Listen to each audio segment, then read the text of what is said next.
Hello প্রিয় বন্ধুরা, এমন প্রাণবন্ত আর ঝলমলে চুল পেতে আমরা কিভাবে ঘরেই তৈরি করি খাঁটি সিসমি অয়েল, আজ সেটাই তোমাদের দেখাবো। প্রথমেই আমাদের জুম থেকে আনা দেশি সাদা তিল চালনি দিয়ে ভালোভাবে চেলে নিই, যাতে কোনো কাঁকড় বা ময়লা একদম না থাকে। এরপর পরিষ্কার পানিতে কচলে ধুয়ে কিছুক্ষণ ভিজিয়ে রাখি, যেন এর সব অশুদ্ধি দূর হয়ে যায়।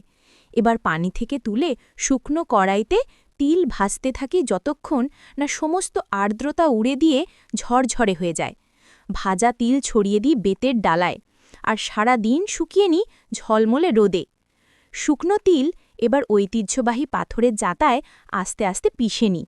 যতক্ষণ আমি তিল পিষছি ততক্ষণ তোমরা চাইলে কমেন্ট আর সাবস্ক্রাইব করে আসতে পারো।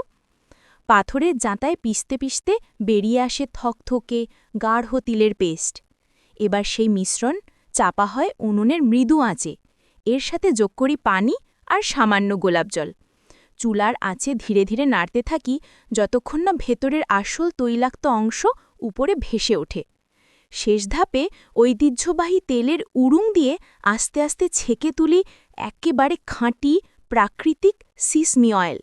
এই ঘরোয়া তেলেই লুকিয়ে আছে পাহাড়িদের ঝলমলে আর স্বাস্থ্যকর চুলের গোপন রহস্য।